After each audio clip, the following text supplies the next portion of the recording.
Cordial saludo, tutor y compañeros. Mi nombre es Darwin Eduardo Romero Pavón, estudiante de Ingeniería Industrial. Pertenezco al grupo número 74 y soy el estudiante número 3.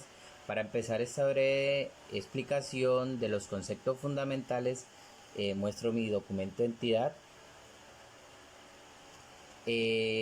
Tenemos 4 conceptos fundamentales de los conceptos fundamentales que vamos a realizar en esta unidad 1, que es resistividad, densidad de corriente, potencial electrónico.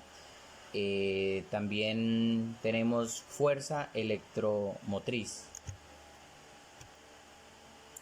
En resistividad, la resistividad o resistencia específica es una característica propia de los materiales y tiene unidad de ohmios y metros, y nos indica qué tanto se opone el material al paso de la corriente eléctrica, ¿sí? Aquí vemos una breve imagen en el cual la letra P es la resistividad que es la medida en ohmios metros, ¿sí? La letra R es el valor de la resistencia eléctrica en ohmios. La letra L, que es la longitud del material, medidas en metros. Y el área, es el área transversal, medidas en metros cuadrados, ¿sí?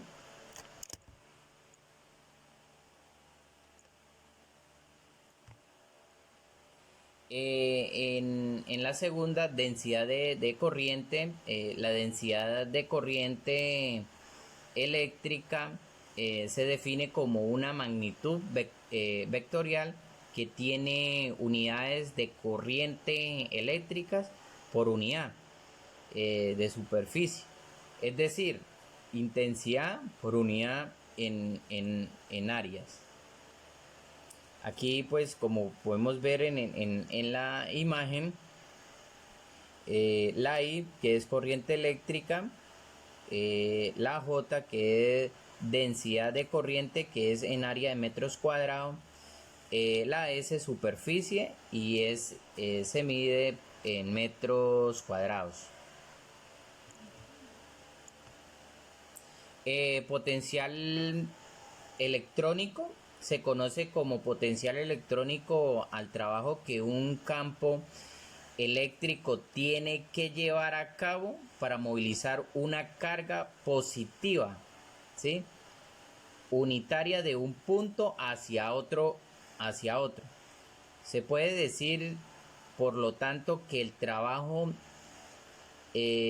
concretar por una fuerza externa para mover una carga desde un punto referente hacia otro es el potencial electrónico. Ahí es donde se mide.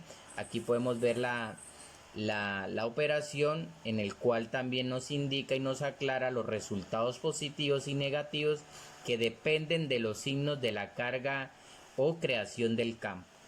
Aquí vemos un breve ejemplo en el cual nos dicen que las pilas o las baterías existen un potencial electrónico que impulsa las cargas eléctricas a través de un circuito cuando ese se cierra. De esta forma, la corriente eléctrica produce algunos efectos de interés, como encender una linterna, mover un juguete, prender un automóvil o cargar un dispositivo electrónico. En la fuerza electromotriz o voltaje inducido es toda causa capaz de mantener una diferencia de potencial entre dos puntos de un circuito abierto, o de producir una corriente eléctrica en un circuito cerrado. Es una característica de generador eléctrico. Aquí, como podemos ver en la imagen, nos muestra cómo es la fuerza que se mantiene en el tema electromotriz.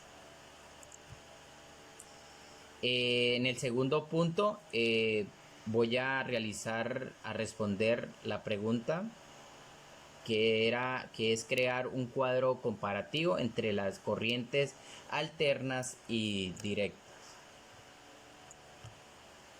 Aquí tenemos el cuadro comparativo entre las dos corrientes alternas y directas.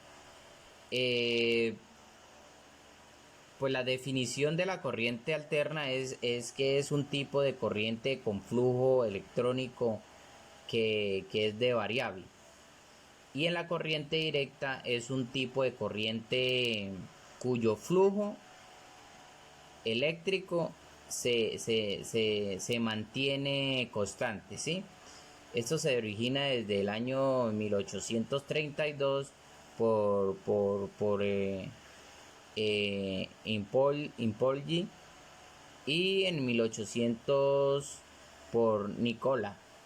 Entonces las ventajas que hay entre estas dos corrientes es que en la corriente alterna se puede decir que es con mayor eficiencia de uso, el transporte de energía es más económico, el aprovechamiento con fines domésticos o industriales, y se puede convertir a corriente directa, ¿sí? Ojo con eso también, porque se puede convertir en corriente directa. Y en la corriente directa, las ventajas es que se almacenan en formas de batería, es más segura, permite su uso en múltiples dispositivos sin depender de una conexión. La aplicación de la corriente interna es la conexión eléctrica doméstica y en usos públicos, alumbrado público, dispositivos de uso domésticos, industriales con conexión de corriente. Los electrodomésticos, máquinas de lavar autos, eso es un ejemplo. En la corriente directa la aplicación es, por ejemplo, en las baterías de los autos, sistema de transporte subterráneo, en ferrocarriles, telefonías móviles, computadores, porque esto aclara también que se deben alimentar con corrientes alternas, ¿no? Se deben alimentar de corrientes alternas,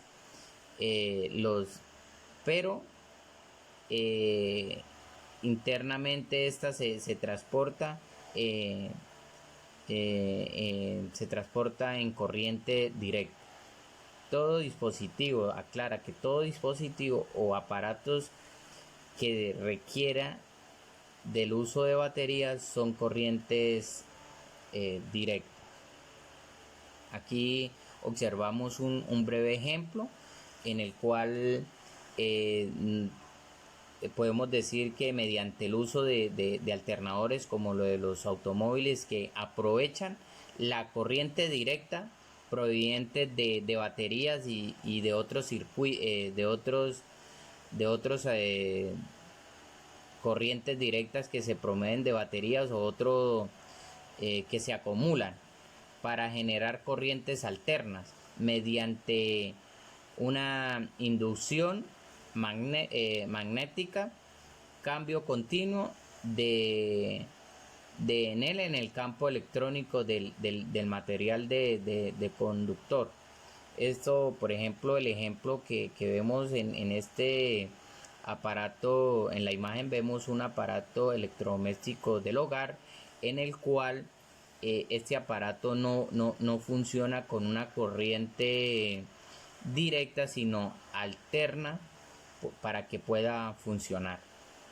En la corriente directa es muy importante saber que son las pilas, las baterías que hacen que funcionen los relojes, juguetes, corrientes que que suministran una corriente directa, ¿sí? Estos aparatos que usan baterías, ya que vienen en diferentes tamaños, voltajes, según la necesidad del diseño.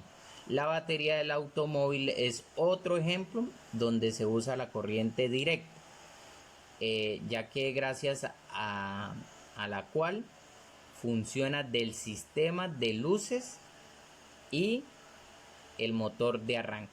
¿Sí ve? Entonces todo lo que tenga batería, eso nos indica que es una corriente directa. Muchas